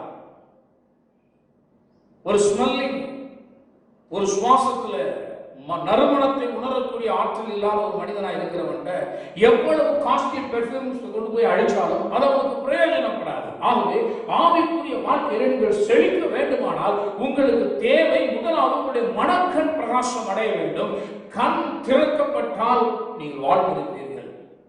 கண் திறக்கப்படல ஆவிக்குரிய காரியத்தில் அப்படின்னா நீங்க என்னதான் வந்து இந்த உலகத்துல வந்து காரியங்களை நீங்கள் பார்க்கும் பொழுது உங்களுக்கு பைத்தியக்காரத்தனமாக தான் தோணும். அவைகள் உங்களுக்கு பிரயோஜனப்படாது. ஆகவே கண் திறக்கப்படுதல் அப்படிங்கிறது மிக மிக முக்கியமானது. நம்முடைய ஆவிக்குரிய கண்கள் பிரகாசம் அடைய வேண்டியது மிக அவசியமானது. இங்கே பிலேயாம் பணத்துக்காகத்தான் வேற ஒரு வேலை செய்யும்படி புறப்பட்டு போகிறான். அவன் பேரின் குமாரனாகிய பிலேயாம் எழுதப்பட்டு கூலிக்காக குறி சொல்லுகிற ஒரு பின்னணியில் இருந்து வந்தவன் என்று சரித்திர ஆசிரியர்கள் சொல்லுகிறார்கள். ஆனால் அவனை தேவன் எடுத்து பயன்படுத்தி இருக்கிறான். அவன் பிற்காலத்தில் அந்த அதே போல கூலி கிடைக்குதுன்னு சொன்ன உடனே இஸ்ரவேல் ஜனங்களுக்கு விரோதமான வார்த்தைகளை சொல்லி சந்திக்கும்படி புறப்பட்டு போகிறான். ஆனால் தேவன் அவனை சந்திக்கிறார். முடிவிலே அவன் இங்கே சொல்லுகிறான், கண் திறக்கப்பட்ட கர்த்தருக்கு இஸ்ரவேலை ஆசீர்வதிப்பதே கர்த்தருக்கு பிரியம் என்று பிலேயாம் கண்டபோது, நீங்கள் எத்தனை பேர் இந்த காலங்களில் கண்டு கொண்டிருக்கிறீர்கள், உங்களை ஆசீர்வதிப்பதே தேவனுக்கு பிரியமானது. எல்லாரும் என்னை ஆசீர்வதிப்பதே என் தேவனுக்கு மிகவும் பிரியமானது. முதல்ல இந்த நிலைக்கு வர வேண்டும். நீங்க உங்க வாழ்க்கையில என்ன நிலையில் இருக்கீங்கிறதுலாம் ரெண்டாவது காரியம். மோசமான நிலைகள் இருக்கலாம், கடனுக்குள்ள இருக்கலாம், கஷ்டத்துக்குள்ள இருக்கலாம். ஆனால் என்னை ஆசீர்வதிப்பதுதான் தேவனுக்கு பிரியமானது என்ற ஒரு வெளிச்சத்தை முதலாவது அடையுங்கள். அந்த வசனம் உங்களிடத்தில் வரும் பொழுது நீங்கள் வெளிச்சத்தை முதலாவது பெற்றுக் கொள்ளுங்கள். இந்த வெளிச்சத்தை பெறவிடாதபடிதான் பிசாசானவன் அவனுடைய மனதை குருடாக்கினான் என்று பார்க்கிறோம். நீங்கள் இந்த வெளிச்சத்தை அடைய கொள்ள முயற்சியுங்கள், இதை விசுவாசியுங்கள். வேதத்திலே பார்க்கிறோம், தன் கண்களை ஏறெடுத்து என்று சொல்லுகிறார். இன்னும் கூட 4ஆம் வசனத்தை வாசிக்கிறேன் பாருங்க, 3-4 வசனங்கள். அப்பொழுது அவன் தன் வாக்கியத்தை எடுத்துரைத்து பேரின் குமாரனாகி பீலேயாம் சொல்லுகிறதாவது, கண் திறக்கப்பட்டவன் உரைக்கிறதாவது. பாருங்க, இதை நிறைய பிரசங்கங்களை கேட்கிறோம். கண் திறக்கப்பட்டவனுடைய பிரசங்கம் என்பது வேறே, கண்மூடித்தனமாக இருக்கிறவனுடைய பிரசங்கம் என்பது வேறே. சிலர் பாத்தீங்கன்னா உபதேசங்கள் யாரோ ஒரு எழுதி வைத்தது அல்லது யாரோ ஒரு நாள் சொல்லப்பட்டது, அதையே பிடிச்சிட்டு எங்க சீனியர் மாஸ்டர் சொல்லிட்டு இருக்கிறார், இல்லை எங்க ஸ்தாபன தலைவர் சொல்லிட்டு இருக்கிறார், இல்லை எங்களுடைய பிரிவு எங்க டெனாமினேஷனுடைய கோட்பாடு இதுதான். நான் சொல்றேன், இதெல்லாம் தூக்கி போடணும். 2 காரியம் தான் வேதம் சொல்லுது. கண் திறக்கப்பட்டவன் பிரசங்கித்திருக்கிறானா, கண்மூடித்தனமானவன் பிரசங்கித்திருக்கிறானா? நிறைய நேரங்கள் கண் குருடாக்கப்பட்டவர்கள் கண்ணை மூடிட்டு பிரசங்கம் பண்றாங்க, அவங்களுக்கு சரியா விளங்குறதே கிடையாது. நீங்க சிலர் அதை பிடித்துக் கொள்ளுறாங்க, அதை பிடித்துக் கொண்டு கண் கெட்டவர்களுடைய பிரசனத்தை பிடித்துக் கொண்டு இவர்களுடைய வாழ்க்கையிலும் இவர்கள் இருளுக்குள்ளே கடக்கிறாங்க. அதனால கவனிங்க, இவங்களே இருளுக்குள்ள கடக்கிறாங்க. இவங்களையே இது சுவிசேஷமாகிய அந்த ஒளி அவர்களுக்கு பிரகாசமா இராதபடிக்கு பிசாசானவன் உங்களுடைய மனதுக்குள்ளாக்கி போட்டுருக்கிறான். இவங்க ஒரு கூட்டு பிரசங்கியாட்ட பிரசங்க இருக்கிறான்னு மன்னிக்க வேண்டும், மனுஷிகளுக்கு அவங்களுடைய கண்ணை கொண்டு நான் சொல்ல ஆவிக்குரிய ரீதியில குருட்டுத்தனமா இருக்கிறவங்கள்ட்ட ஒரு பிரசங்கம் கேட்டுட்டு இருந்தான் அப்படின்னா, குருடனுக்கு குருடன் வழிகாட்டினால் என்னவாகும்? வேதம் சொல்றது 2 பேர் சேர்ந்து எங்க விழுவாங்க? குழியிலே விழுவார்களே. குருடனுக்கு குருடன் வழிகாட்டினான். ஒருத்தர் குருடனா இருக்கிறானா அவனுக்கு கண் திறக்கப்பட்டவன் பிரசங்கம் பண்ண வேண்டும். நான் சொல்லுகிறேன், எத்தனையோ மனிதர்கள் ஆவிக்குரிய தரித்திரத்தில் கிடக்கிறார்கள், அவங்களுக்கு இன்னும் அந்த மகிமையின் ஐஸ்வர்யத்தை குறித்த ஒரு வெளிச்சம் இல்லை. ஆனா நான் சொல்லுகிறேன், என்னுடைய கண் திறக்கப்பட்டிருக்கிறது ஐஸ்வர்யத்தை குறித்த காரியத்தில். ஆகவே நீங்கள் இங்கு ஒரு வெளிச்சத்தை பெற்ற மனிதனிடத்தில் நீங்கள் பிரசங்கங்கள் கேட்கும் பொழுது நிச்சயமாகவே உங்களுடைய கண்கள் திறக்கப்படும். இதே தரித்திரத்தில் கிடைக்கிற ஐஸ்வர்யத்தை குறித்த வெளிச்சமே இல்லாத பாவர்ட்டி மென்டாலிட்டியோடு இருக்கிற ஒரு பிரசங்கியாருக்கு போய் நீங்க பிரசங்கம் கேட்டுட்டு இருந்தீங்க அப்படின்னா நீங்களும் குருடர்களாய் இருக்கிறீர்கள். பிரசங்கிக்கிறவனும் ஐஸ்வர்யத்தை குறித்த வெளிச்சம் இல்லாத குருடனாய் இருக்கிறபடினாலே குருடனுக்கு குருடன் வழிகாட்டும் பொழுது இருவரும் குழியிலே விழுவார்களே என்று பாருங்கள். நிறைய பிரசங்கமாக இன்னைக்கு இந்த உலகத்துல ஜனங்களை கொண்டு குழிக்குள்ள வர்ற வேலைதான் இருக்கு. என்ன பாவச்சிங்கிற ஒரு தரித்திர குழிக்குள்ள அந்த ரிஜிஸ்டர் உள்ள தள்ளுறாங்க, அதுக்குள்ள உள்ள கடந்துகிட்டு மேன்மை பாராட்டி கொண்டிருக்கிறார்கள் இன்னைக்கு அநேகர் இந்த உலகத்தில். நான் சொல்லுகிறேன், கண் திறக்கப்பட்டால் நீங்கள் தரித்திரமாய் வாழ முடியாது. ஏனென்றால் தேவன் உங்களை ஐஸ்வர்யவான்களாக தேர்ந்தெடுத்திருக்கிறார். கர்த்தர் உங்களுடைய வாழ்க்கையில் அவருடைய தெரிந்து கொள்ளுதல் எப்படி நீங்கள் ஐஸ்வர்யவான்களாக இருக்கும்படியா வேதத்தில் நீங்க அழகாய் நாம் பார்க்கிறோம். அவன் சொல்லுகிறான், கண் திறக்கப்பட்டவன் உரைக்கிறதாவது தேவன் அருளும் வார்த்தைகளை கேட்டு சர்வ வல்லவரின் தரிசனத்தை கண்டு தாழ விழும் பொழுது கண் திறக்கப்பட்டவன் விளம்புகிறதா. 2 காரியங்கள் உங்களுடைய கண்களை திறக்கும் என்று பேலையாமை சொல்லுகிறதை பார்க்கும். ஒன்று, தேவன் அருளும் வார்த்தைகளை கேட்டு. சரி, நான் இருளுக்குள்ள இருக்கேங்க, எனக்கு ஐஸ்வர்யத்தை குறித்த ஒரு வெளிச்சம் இல்லை, நான் தரித்திரனாய் இருக்கிறேன், கடன் பாரத்தில் இருக்கிறேன். நான் சொல்லுகிறேன், முதலாவது நீங்கள் கண் திறக்கப்பட்ட ஐஸ்வர்யத்தை குறித்து கண் திறக்கப்பட்ட பிரசங்கியார்களுடைய அந்த வெளிச்சமான வார்த்தைகளை நீங்கள் கேட்க வேண்டும். ஒரு ஊழியக்காரர் அவரே தரித்திரத்துக்குள்ளே கிடக்காரு. 25 வருஷம் ஊழியம் பண்ணியும் எனக்கு ஒண்ணுமே கிடைக்கல, நான் தரித்திரனா வாழ்ந்துட்டு இருக்கேன், போதும் என்ற மனதோடு வாழ்ந்துட்டு இருக்கிறேன். ஏனென்றா வேதம் சொல்றது, போதும் என்ற மனதுடன் கூடிய தேவபக்தியை மிகுந்த ஆதாயம் கொண்டிருக்கு, அதனால எனக்கு உலகத்துல ஒண்ணுமே வேணாம், நான் சன்னியாசியாக வாழ்ந்துட்டு இருக்கிறேன் அப்படின்னு சொல்லிட்டு இடத்துல போய் நீங்க இருந்தீங்கன்னா, நான் சொல்றேன், அந்த பரிதாபமான பிரசங்கத்தை நீங்கள் கேட்டுக்கொண்டிருக்கிறீர்கள். அது உங்களை வாழ வைக்க. பிரசங்கியார்கள் வேணா சன்னியாசிகளா இருக்கலாம், ஆனா ஜனங்கள் சன்னியாசிகளாக நீங்கள் இருக்க முடியாது. நீங்கள் குடும்பஸ்தர்கள், நீங்கள் உலகத்தில் இருக்கிறீர்கள், உங்களுக்கு எல்லாம் தேவையானதாக இருக்கிறது, நீங்கள் சன்னியாச மாற்றத்தில் இல்லை. அதனால சன்னியாசிகளுடைய பிரசங்கங்களை பெருசா நினைக்காதீங்க, எதுவுமே வேண்டாம். எல்லாத்தையுமே விட்டு, பைபிள்ல இயேசு அப்படி சொல்லவே இல்லை. அவர் விசுவாசத்தினாலே உங்களை ஐஸ்வர்யவான்களாக தெரிந்திருக்கிறார். உங்கள் கண்ணு திறக்கப்படணும்னா கண் திறக்கப்பட்டவர்களிடத்திலே நீங்கள் பிரசங்கங்களை கேட்க வேண்டும். நிறைய நேரங்களில் பாருங்க, நிறைய மனிதர்களுக்கு புரிய மாட்டேங்குது. அவங்க பார்த்தீங்கன்னா தரித்திரமா இருன்னு சொல்றவங்களுடைய வார்த்தை விளங்குது, அதை பிடிச்சிக்கிறாங்க. அது சாத்தானுடைய உபதேசம், அதை பிடிச்சிக்கிறாங்க. நீ எப்பொழுதுமே தரித்திரம்னா இது, உனக்கு ஒண்ணுமே வேணாம்னு சொல்லிடு அப்படின்னா அதை பிடிச்சிக்கிறாங்க. அதுல என்ன பெருமை இருக்கு? அப்புறம் உட்காந்து கஷ்டம் கஷ்டம் கஷ்டம். நான் சொல்றேன், கண் திறக்கப்பட்டவர்களுடைய பிரச்சனைகளை நீங்கள் வாங்கிக்கணும். வேதம் சொல்லுகிறது, தேவன் அருளும் வார்த்தைகளை கேட்டு. அவனுக்கு எப்படி மேலே அவன் கண்ணு திறந்துச்சு அப்படின்னா, கடவுளின் சத்தத்தை கேட்கும் பொழுது, தேவன் அருளுகிற வார்த்தையை கேட்கும் பொழுது கண் திறந்தது. நான் சொன்ன ஐஸ்வர்யத்தை குறித்த நல்ல பிரசங்கங்களை நீங்கள் உங்கள் வாழ்க்கையில கேட்கும் பொழுது, நான் சொன்ன உங்களுக்கு ஐஸ்வர்யத்தை குறித்த கண்கள் திறக்கப்படும். நீங்கள் எப்படி இந்த உலகத்தில் ஆசீர்வதிக்கப்படலாம், தேவனுடைய ஆசீர்வாதத்தை எப்படி சுதந்திரித்துக் கொள்ளலாம் என்ற அந்த வெளிச்சம் உங்களுக்கு அப்பொழுது உண்டாக ஆரம்பிக்கும். ஆகவே நீங்கள் முதல் படி தேவனுடைய அந்த வார்த்தைகளை நீங்கள் கேட்க வேண்டும். இரண்டாவதாக ஒரு காரியத்தை சொல்றாரு, சர்வ வல்லவருடைய தரிசனத்தை கண்டு தாழ விழும் பொழுது. அந்த தேவன் தரிசனத்தின் மூலமாக, சொப்பன தரிசனங்கள் மூலமாக பேசுகிறவராக இருக்கிறார். அவர் சொப்பன தரிசனங்கள் மூலம் நம்மோடு பேசுகிறது. இவை கீழே நமக்கு ஒரு தரிசனத்தை கொடுக்கிறார். அவன் கண்ட அந்த தரிசனத்தின் மூலமாக ஒரு காரியத்தை புரிந்து கொள்கிறான். இந்த இஸ்ரவேல் ஜனங்களை ஆசீர்வதிப்பதுதான் தேவனுக்கு பிரியமானது. இந்த ஜனங்கள் சபிக்கப்பட்டவர்கள் அல்ல, இவர்கள் கானானை சுதந்திரித்துக் கொள்ளும்படியாக தேவன் அழைத்து வந்த ஜனங்கள். இவர்கள் மேலே ஒரு ஸ்பிரிட் ஆஃப் ரிச்சஸ்னஸ் இருக்கு, ஒரு ஐஸ்வர்யத்தின் ஆவியை தேவன் வைத்திருக்கிறார். அப்படிங்கிறதெல்லாம் அவன் புரிந்து கொண்டு கண் திறக்கப்பட்டவன் விளம்புகிறதா. ஆகவே ரெண்டு காரியங்கள், ஒன்று தரிசனத்தின் மூலமா நம்முடைய கண்கள் திறக்கப்படுகிறது, இன்னொரு வார்த்தையின் மூலமா நம்முடைய கண்கள் திறக்கப்படுகிறது. இது நாம் பார்க்கிறோம், ரெண்டுமே அவசியமானது.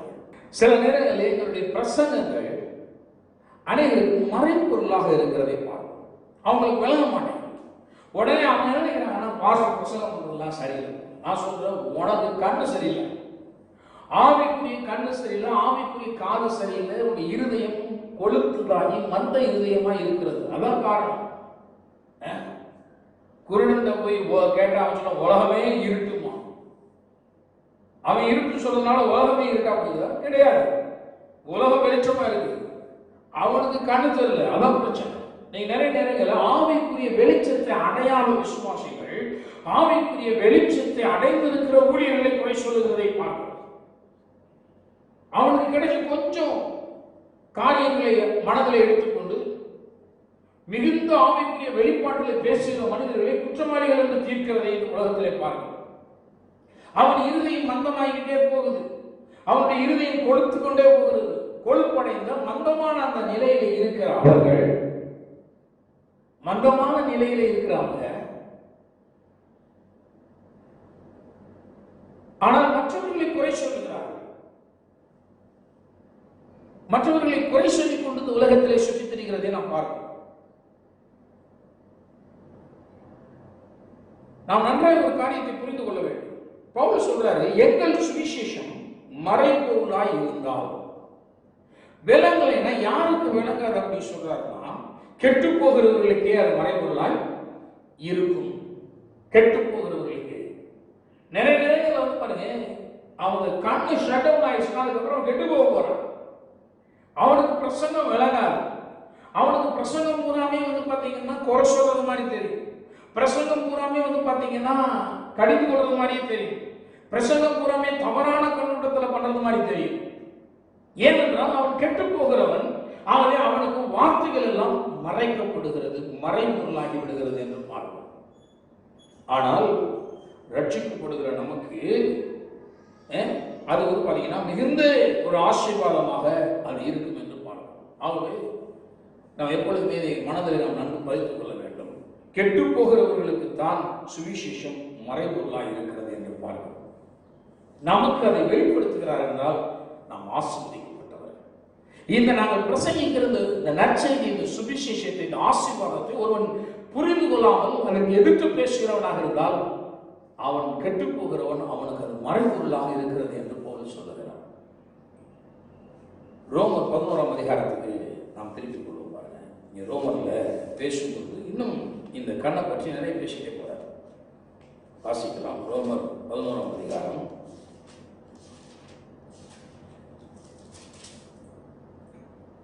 இங்கே புறஜாதிகளையும் இஸ்ரவேலர்களையும் ஒப்பிட்டு பவுல் பேசுகிறதை பார்க்கிறோம்.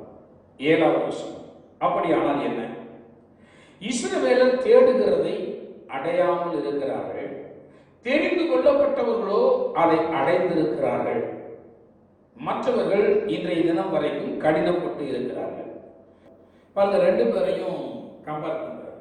யூதர்களை, அதாவது இஸ்ரேல் ஜனங்களையும், புறஜாதிகள் என்று அழைக்கப்பட்ட மற்ற தேசத்திலிருந்து மற்ற மதங்களில் வந்தவர்களையும் ரெண்டாக பிரிச்சு பேசுறாரு. இந்த யூதர்கள் வந்து பார்த்தீங்கன்னா அவங்க எப்பவுமே பைபிளில் நியாயப்பிரமாணத்தை பிடித்து கொண்டு வாழ்ந்தவர்கள், நியாயப்பிரமாணத்துக்கு அதிக முக்கியத்துவம் கொடுத்து கொண்டு வந்தவர்கள். இயேசுவின் மூலமாய் அந்த பிரமாணங்கள் மாற்றப்பட்டிருந்தாலும் கூட அவர்கள் இந்த பழைய ஏற்பாட்டு மோசே பிரமாணம் அப்படிங்கிறது ரொம்ப முக்கியத்துவம் கொடுத்து கொண்டே வந்தார்கள். பவுல் அவர்களை பற்றி தான் பேசுகிறார். பேசும்பொழுது அவர் சொல்றாரு, இஸ்ரவேலர் தேடுகிறதை அடையாமல் இருக்கிறார்கள். நான் சொல்லுகிறேன், நீங்கள் நியாயப்பிரமாணத்தின்படி கடவுளுடைய ஆசீர்வாதங்களை தேடும் பொழுது அதை அடையாமல் இருக்கிறீர்கள். நியாயப்பிரமாணத்தின்படி நீங்கள் தேடும்படி அழைக்கப்பட்டவர்கள் அல்ல, கிருபையின் பிரமாணத்தின்படி தேடும்படி அழைக்கப்பட்டவர்கள். நியாயப்பிரமாணத்தை பிடித்துக் கொண்டு நான் அதை செஞ்சேன், இதை செஞ்சேன், அப்படி செஞ்சேன், இப்படி செஞ்சேன் இல்லையே, அதெல்லாம் வேண்டாம். கிருபையினாலே விசுவாசத்தை கொண்டு நான் ஆசீர்வதிக்கப்படுகிறேன். எல்லாமே விசுவாசத்தினால தான் நான் பெற்றுக் கொண்டிருக்கிறேன், விசுவாசத்தினால தான் நான் அதை சுதந்திரிக்கிறேன் என்பதை ஒவ்வொரு தேவனுடைய பிள்ளைகளும் நீங்கள் புரிந்து கொள்ள வேண்டும். இங்கே வேதத்தில் பார்க்கிறோம், இஸ்ரவேலர் தேடுகிறதை அடையாமல் இருக்கிறார்கள் அப்படிங்கிறார். அவங்களும் தேடுறாங்க, புறஜாதிகளும் தேடுறாங்க. நான் சொல்லுகிறேன், எல்லாருமே தேடுற வேலையெல்லாம் இருக்கு. ஆனால் எப்படி தேடுவோம்? இயேசு கூட சொன்னார், தேடுங்கள் அப்பொழுது கண்டடைவீர்கள். எப்படி தேடுறோம்? எதன் மூலமாய் தேடுகிறோம்? எதன் வழியாக தேடுகிறோம்? எதை ஆதாரமாக கொண்டு தேடுகிறோம்? எந்த கற்பனைகளின்படி தேடுகிறோம்? எந்த பிரமாணங்களின்படி தேடுகிறோம்? இதெல்லாமே முக்கியமானது. ஒரு மனிதனுக்கு கண் திறக்கப்பட்டிருக்குமானால் நான் சொல்கிறேன், அவன் ஐஸ்வர்யத்தை எளிதாய் கண்டுகொள்வான். அவனுடைய வாழ்க்கையில செழிப்புகளும் மேன்மைகளும் உயர்வுகளும் எளிதாய் வரும். கண்ணு திறக்கப்படலைன்னா எல்லாமே ரொம்ப கஷ்டம் தான். இஸ்ரவேலர்களுக்கு நியாயப்பிரமாணத்தின் கண் இருந்தது, கிருபையின் கண்கள் இல்லை. கடவுள் எவ்வளவாய் கிருபையினாலே என்னை ஆசீர்வதிக்கிறாரு அப்படிங்கிறது உங்களுக்கு தெரியல, அவங்க அது புரியல. நான் சொல்லுகிறேன், கிருபை என்பது மிக முக்கியமானது. கிருபை மூலமாக புதிய பட்டாக்கள் தேவன் நம்மை அபரிமிதமாய் அவர் ஆசீர்வதிக்கிற தேவனாக இருக்கிறார். கிருபையினால்தான் நாம் ஐஸ்வர்யங்களாக ஆக்கப்பட்டிருக்கிறோம். கிருபையின் பிரமாணங்களை நாம் பிடித்துக் கொள்ளும் பொழுது நாம் மிகவும் ஆசீர்வதிக்கப்பட்டவர்கள். வேதத்தில் இங்கே நாம் பார்க்கிறோம் பாருங்க, இஸ்ரவேலர் தேடுகிறதை அடையாமல் போனார்களாம். ஆனால் பாருங்க, தெரிந்து கொள்ளப்பட்டவர்களோ அதை அடைந்திருக்கிறார்கள். ஹalleluya. We are chosen people. நாம் தெரிந்து கொள்ளப்பட்ட ஜனங்கள். வேதம் சொல்கிறது, தெரிந்து கொள்ளப்பட்டவர்களோ அதை அடைந்திருக்கிறார்கள். தெரிந்து கொள்ளப்பட்டவர்கள் அதை அடைந்திருக்கிறார்கள். இங்கே நாம் பார்க்கிறோம், இன்னும் அவர் சொல்றார், கனநித்திரையின் ஆவியையும் காணாதிருக்கிற கண்களையும் கேளாதிருக்கிற காதுகளையும் தேவன் அவர்களுக்கு கொடுத்தார் என்று எழுதியிருக்கிறபடி ஆயிற்று. இந்த இஸ்ரவேல் ஜனங்கள் நியாயப்பிரமாணத்தை பிடித்துக் கொண்டு கர்த்தருடைய கிருபையை உதாசீனப்படுத்தி இயேசு மூலமாய் உண்டான அந்த வெற்றியிலே அவர்கள் கண்களை பதிக்காமல், சிலுவையை அந்த ஆதாரமாக அவர்கள் கொள்ளாமல், பலியான கிருபாதார பலியான அந்த ஆதாரத்தை அவர்கள் தேடாமல், அவர்கள் மாறின பொழுது, அவர்கள் அந்த நிலையிலிருந்து மாறுபட்ட பொழுது வேதம் சொல்லுகிறது, கன நித்திரையின் ஆவியையும் காணாதிருக்கிற கண்களையும். பாருங்க, கன நித்திரையின் ஆவியும் காணாதிருக்க. நிறைய தேவனுடைய பிள்ளைகள் என்று அழைக்கப்படுறவங்க கூட கன நித்திரையின் ஆவியும் காணாதிருக்கிற கண்களும் அவர்களுக்கு இருக்கிறதை பார்க்கணும். அவங்களுக்கு எதுவுமே விளங்க மாட்டாங்க. ஆவிக்குரிய காரியத்தில் பார்த்தீங்கன்னா அப்படியே ஒரு தூக்கத்தில் இருக்கிற மாதிரி வாழ்க்கை பண்ணிட்டு இருக்கிறாங்க. என்ன நடக்குது தங்களை சுற்றிக்கிறது அவங்களுக்கு தெரிய மாட்டேங்குது. எப்படி அதை சுதந்திரிப்போம் என்பது தெரிய மாட்டேங்குது. அவங்களுக்கு ஒன்றும் கண்களுக்கு புலப்படவும் மாட்டேங்குது. கர்த்தர் நியாயப்பிரமாண கண்ணோட்டத்தோடு வாழ்ந்து வந்த இஸ்ரவேல் ஜனங்களுக்கு அவர்கள் மத்தியிலே கனனத்தின் ஆவியும், காணாதிருக்கிற கண்களையும், கேளாதிருக்கிற காதுகளையும், காது இருக்கு கேட்க மாட்டேங்குது, கண் இருக்கு பார்க்க மாட்டேங்குது, எப்பொழுதும் மனுஷன் லைவா இருக்கிறான், ஆனா தூங்கிட்டு இருக்கிற மாதிரி இருக்கிறான். இப்படிப்பட்ட ஒரு நிலைகள் அவர்களுக்கு வந்தது என்று பார்க்கிறோம். ஆகவே நான் சொல்கிறேன், கேட்கிற காதுகள் பாக்கியம் உள்ளவைகள், காண்கிற கண்கள் பாக்கியம் உள்ளவைகள் என்றெல்லாம் வேதம் சொல்லுகிறதை பார்க்கிறோம். ஆகவே காணாதபடிக்கு அவங்க இருக்கிறாங்க அப்படின்னு சொல்லி வேதம் தெளிவாய் சொல்லுகிறதை பார்க்கிறோம். வெளிச்சத்தில் இருந்தால் நீங்கள் கர்த்தருடைய ஆசீர்வாதத்தை நீங்கள் அடைந்து கொள்ள முடியும். 10ஆம் வசனத்தில் காணாதபடிக்கு அவருடைய கண்கள் அந்தகாரப்பட கடவது, அவருடைய முதுகை எப்பொழுதும் குனிய பண்ணும் என்று தாவீது சொல்லி இருக்கிறான். காணாதிருக்கும்படி அவருடைய கண்கள் அந்தகாரப்பட்டு விடுகிறதாம். கண் அந்தகாரப்பட்டதுனாலதான் நீங்க ஆவிக்குரிய ஆசீர்வாதங்களை அநேகர் காண முடியாதவர்களாக இந்த உலகத்தில் இருக்கிறார்கள். 12ஆம் வசனத்துக்கு வரும் பாருங்க. அவர்களுடைய தவறு உலகத்துக்கு ஐஸ்வர்யமும், ஐஸ்வர்யத்தை பற்றி தான் பேசுறாங்க. உலகத்துக்கு ஐஸ்வர்யமும், ஐஸ்வர்யம் சொல்வது பொருளாதார ஐஸ்வர்யமா இருக்கலாம், சகல சுகம் ஐஸ்வர்யமா இருக்கலாம், முன்னேற்றம், ப்ரமோஷன்ஸ், வேலை வாய்ப்புகள், எல்லா ஐஸ்வர்யத்தையும் அது அடங்குறது. இப்ப இஸ்ரவேல் ஜனங்கள் பாத்தீங்கன்னா அவங்களுடைய தவறு, அவர்கள் எதன் வழியாக இந்த ஐஸ்வர்யத்தை தேட வேண்டுமோ, எதன் வழியாக இந்த செழிப்பை தேட வேண்டுமோ, அப்படிப்பட்ட கண்கள் அவர்களுக்கு இல்லை. தேவன் சொல்லியிருக்கிறாரு, கட்டாத வீடுகளையும், நட்டாத திராட்சை தோட்டங்களையும், ஒளிவ தோப்புகளையும், எண்ணெயும் உள்ள தேசத்தை நான் உனக்கு தருவேன், செம்பு வெட்டி எடுக்கப்படுகிறதா இருக்கும், மலைகளும் பள்ளத்தாக்கள் உள்ள தேசம், அது கண்மலையும் தேடினாலும் நான் போஷிப்பேன், கற்பாலையிலிருந்து வடிகிற எண்ணெயினாலும் போஷிப்பேன். இப்படிலாம் நிறைய வாக்குத்தத்தங்களை கொடுத்து அங்கே கொண்டு போறாரு. ஆனா இஸ்ரவேல் ஜனங்களுக்கு அதெல்லாம் பார்க்கிற கண்கள் இல்லை. பிரச்சனையா அதான். இதெல்லாம் எப்படி வரும் அப்படின்னு நான் சொல்லுகிறேன். நமக்கு தேவன் அதை வாக்கு பண்ணியிருக்கிறார். அவங்க கண் குருடாய் போனதுனால அநேகவற்றை அவர்கள் இழந்தார்கள் என்று பார்க்கிறோம். கண் வெளிச்சம் அடைந்தவன் அதை பெற்றுக் கொள்ளுகிறார். அதான் சொல்றார், அவர்களுடைய தவறு உலகத்திற்கு ஐஸ்வர்யம். அவர்களுடைய தவறு எப்படி உலகத்துக்கு ஐஸ்வர்யம் வருது? அவனால நம்ப முடியல, பிரஜாதியான இருக்கிற என்னால் நம்ப முடிகிறது. அவனால் கிறிஸ்துவின் சிலுவையை நோக்கி பார்க்க முடியவில்லை, யூதர்களால என்னால் அதை நோக்கி பார்க்க முடிகிறது. அவர்கள் தேவனுடைய மகிமையின் ஐஸ்வர்யத்தை நம்ப முடியாமல், விசுவாசிக்க முடியாமல் இருக்கிறார்கள். அவர்கள் நியாயப்பிரமாணங்களை பிடித்துக் கொண்டவர்களாக இருக்கிறார்கள். நானும் கிருபையின் பிரமாணத்தை பிடித்துக் கொண்டவனாக இருக்கிறேன், என்னால் நம்ப முடிகிறது. இன்னைக்கு பிரஜாதி மக்கள் மத்தியில, அவங்கள விடுங்க, பிரஜாதி மக்கள் மத்தியில திருச்சபைகளுக்குள்ள ஒவ்வொரு திருச்சபைக்கும் ஒரு திருச்சபை உபதேசங்கள் வித்தியாசம் இருக்கிறது. ஒரு கூட்டம் ஆசீர்வதிக்கப்படுகிறது, ஒரு கூட்டம் கருத்திலே கிடக்கிறது. ஏனென்றால் அவர்களுடைய கண்கள் பிரகாசம் அடையாதபடினால அவர்கள் தவறுகிறார்கள். இன்னொரு கூட்டம் அதை விசுவாசிக்கிறபடினாலே அதை அடைந்து கொள்கிறார்கள். அதனால வேதம் சொல்லுகிறது, ஐஸ்வர்யத்தை நீ விரும்பினால் அது உன்னிடத்துல வரும், இல்லைன்னா உன்னை விட்டு விலகி போகும். வேதம் தெளிவா சொல்லுது. விரும்பினால் உன்னிடத்துல வரும், விரும்பலைன்னா உன்னை விட்டு போயிடும். அப்ப தேவன் அப்படிதான் சொல்றாரு. அவங்க தவறு பண்ணாங்க, அந்த தவறு உலகத்திற்கு ஐஸ்வர்யமாக மாறினது. அவருடைய குறைவு பிரஜாதிகளுக்கு ஐஸ்வர்யமாய் இருக்க, அவர்களுடைய குறைவு, அவங்க எதை வேணாம்னு சொன்னாங்களோ அதே காரியத்தை நான் இயேசு மூலமாய் விசுவாசிக்கிறபடினால அவர்களுடைய அந்த குறைவு எனக்கு ஐஸ்வர்யமாக மாறுகிறது. ஆகவே நம்முடைய கண்களை தேவன் பொருளாதார ரீதியிலே பலமாய் திறந்து விட விரும்புகிற தேவனாக இருக்கிறார். நம்முடைய கண்கள் திறக்கப்பட வேண்டும். அப்போஸ்தலர்களில் திருப்பிக் கொள்வோம். 26ஆம் அதிகாரம், அப்போஸ்தலர் 26ஆம் அதிகாரத்திலே பவுல் இங்கே சொல்றாரு, ரொம்ப அழகா அவர் சொல்றாரு. தேவன் அவரை எதற்காக அழைத்தார் அப்படிங்கிறத சொல்லும்போது பவுல் அவர் பேசுறார்.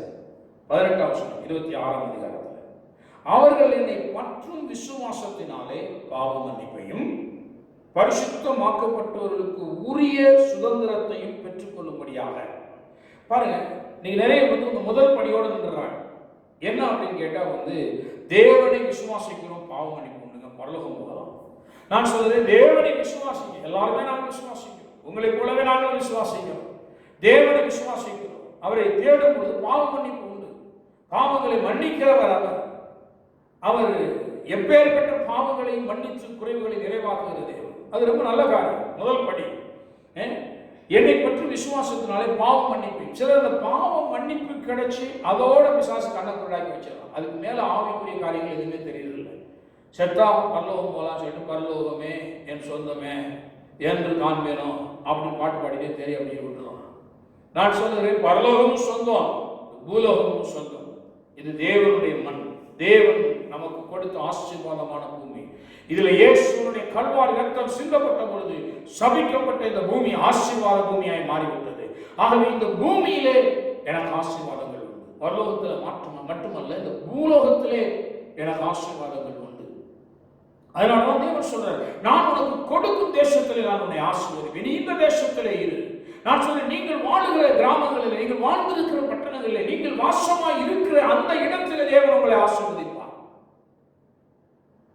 இந்த பூமி ஒரு கர்த்தருடைய ரத்தத்தினாலே சாபங்கள் நீக்கப்பட்டு ஒரு ஐஸ்வர்யமான பூமியாக இருக்கிறது என்பதை நீங்கள் எல்லாரும் புரிந்து கொள்ள வேண்டும். ஒரு அற்புதமான ஒரு பூமியை தேவன் நமக்கு கொடுத்திருக்கிறார். வேதத்திலே நாம் பார்க்கிறோம். பாவ மன்னிப்பு மட்டுமல்ல, அவர் சொல்றாரு, பரிசுத்தமாக்கப்பட்டவர்களுக்கு உரிய சுதந்திரத்தை. பாவ மன்னிப்பு தொடர்ந்து ஒரு ஐஸ்வர்யம் வருதுங்க. பரிசுத்தமாக்கப்பட்டவர்களுக்கு உரிய சுதந்திரம். எல்லாரும் சொல்லுங்க, பரிசுத்தமாக்கப்பட்ட எனக்கு உரிய சுதந்திரம். உங்களுக்கு சுதந்திரம் தெரியுமா? நிறைய நேரங்களில் மக்கள் பரிசுத்தம் மட்டும்தாங்க சுதந்திரம், பரலோகம் மட்டும்தான் சுதந்திரம். நான் சொல்றேன், பரிசுத்தமாக்கப்பட்டவர்களுக்கு என்று உரிய ஒரு சுதந்திரம் இருக்கிறது. பரிசுத்தமாக்கப்பட்டவர்களுக்கு என்றே தேவன் ஒரு சுதந்திரத்தை வைத்திருக்கிறார் இந்த உலகத்தில். அதை நம்ம அடைந்து கொள்ளலாம். வேதம் அழகாய் சொல்லுகிறது. நிறைய பேருக்கு இந்த பகுதி இருக்குன்னு தெரிய மாட்டேங்குது. ஒரு பகுதி பாவம் மன்னிப்பு, குழிக்குள்ள கடனை தேவனை தூக்கி விட்டாரு, நான் இன்னைக்கு பரிசுத்தமான வாழ்றேன், கர்த்தருக்கு ஸ்தோத்திரம். அது ரொம்ப அற்புதமானது, அது ஒரு மேன்மையானது. பாவ மன்னிப்பு லேசானது கிடையாது. ஒரு மனிதனால் கொடுக்க முடியாத அந்த மன்னிப்பு தேவன் கொடுத்திருக்கிறார். அது எவ்வளவு தூரம் நம்ம எலிவேட் பண்ணி பார்க்கணும், அது தவறே கிடையாது. அது அவசியமான ஒன்று கூட. ஆனால் ஒன்றை தெரிந்து கொள்ளுங்கள், பாவ மன்னிப்பின் தொடர்ச்சியாக, அந்த பாவ மன்னிப்பின் தொடர்ச்சியாக ஒரு காரியம் நமக்கு வைக்கப்பட்டிருக்கிறது. அது என்னவென்றால், நீங்கள் பரிசுத்தமாக்கப்பட்டு விட்டீர்கள் என்றால் அதற்கு என்று ஒரு சுதந்திரம் உங்களுக்கு இருக்கிறது. பரிசுத்தமாக்கப்பட்டபடினாலே பரிசுத்தமாக்கப்பட்ட ஒவ்வொருவருக்கும் ஒரு சுதந்திரம் இருக்கிறது. இப்ப பவுல் சொல்றாரு பாருங்க, அந்த சுதந்திரத்தை பெற்றுக்கொள்ளும்படியாக அவர்கள் இருளை விட்டு ஒளியிடத்திற்கும் சாத்தானுடைய அதிகாரத்தை விட்டு தேவனிடத்துக்கும் திரும்பும்படிக்கு நீ அவர்கள் கண்களை திறக்கும் பொருட்டு இப்பொழுது உன்னை அவர்களிடத்துக்கு அனுப்புகிறேன் என்றார். கண்களை திறக்கிறது தான் என்னை அனுப்பினார். ஒரு மினிஸ்டர் ஆஃப் காடுடைய டியூட்டி என்ன அப்படின்னா, தரித்திரனாய் உள்ளாக்கப்பட்டவர்களா எங்கள் இந்த உலகத்தில் இருக்கலாம். எங்களுடைய பணி என்ன அப்படின்னா, உங்களுடைய கண்களை திறந்து, உங்களுக்கு ஆவிக்குரிய வெளிச்சம் பொருளாதாரத்தில் வந்துவிட்டால் நீங்கள் தரித்திரமாய் இருக்கவே முடியாது. நீங்கள் கிறிஸ்துவுக்குள் ஆசீர்வதிக்கப்பட்டவர்களாக நீங்கள் இருப்பீர்கள்.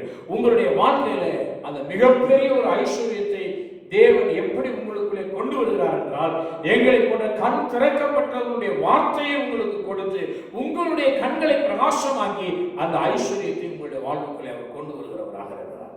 ஆகவே நீங்கள் கண் திறக்கப்பட்டவர்களாக இருப்பீர்களானால் நீங்கள் நிச்சயமாகவே மிகவும் ஆசீர்வதிக்கப்பட்டவர்களாக நீங்கள் இருப்பீர்கள். பரிசுத்தமாக்கப்பட்டவர்களுக்கு உரிய சுதந்திரத்தை பெற்றுக்கொள்ளும்படியாக என்று நாம் பார்க்கிறோம். பவுலுக்கு தெளிவாய் சொல்லுற பரிசுத்தமானவர்களுக்கு உரிய ஒரு சுதந்திரம், நம்ம எல்லாருக்கும் ஒரு சுதந்திரம் இருக்கிறது என்பதை நாம் பார்க்கிறோம். அதை பெற்றுக்கொள்ள வேண்டுமானால் நம்முடைய கண்கள் திறக்கப்பட வேண்டியது மிகவும் அவசியமாக இருக்கிறது. கண்கள் திறக்கப்படவில்லை என்றால், கண் திறக்கப்படாத அநேக பரிசுத்தவான்கள் அவர்களுக்கு உரிய சுதந்திரத்தை அவர்கள் பெற்றுக்கொள்ளாதவர்களாக இருக்கிறார்கள். ஒவ்வொரு மனிதனுக்கும் தேவன் சுதந்திரத்தை வைத்திருக்கிறார். கண்கள் திறக்கப்படும் மாத்திரமே நாம் அதை அடைந்து கொள்ள முடியும் என்று பார்க்கிறோம். வாசிக்கலாம். 1 கொரிந்தியர் புஸ்தகம் 2ஆம் அதிகாரம் 9வது வசனம். 1 கொரிந்தியர் 2ஆம் அதிகாரம் 9வது வசனம்.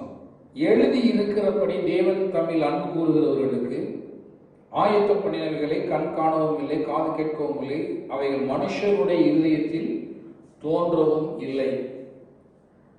பாருங்க, தேவன் நமக்கு ஆயத்தப்படுத்தினவைகள் என்று பார்க்கிறோம். அன்பு கூறுகிறவர்களுக்கு ஆயத்தம் பண்ணினவைகளை நம் கண் காணவும் இல்லை, காது கேட்கவும் இல்லை, இருதயத்தில் அது தோன்றவும் இல்லை என்று பார்க்கிறோம். பாருங்க, நிறைய கடவுள் அன்பு கூறுற ஒவ்வொருத்தருக்கும் நிறைய காரியங்களை ஆயத்தம் பண்ணி வைத்திருக்கிறார். அவர் வேலையே என்னன்னா நமக்காக நல்ல காரியங்களை ஆயத்தப்படுத்தி வைத்திருக்கிறார். எத்தனை பேர் நம்புறீங்க? ஹல்லேலூயா, ஹல்லேலூயா. தேவன் உங்களுக்காக அநேக நல்ல காரியங்களை ஆயத்தம் பண்ணி வைத்திருக்கிறார். எனக்கு ஒண்ணுமே இல்லை அப்படிங்க நினைக்க கூடாது.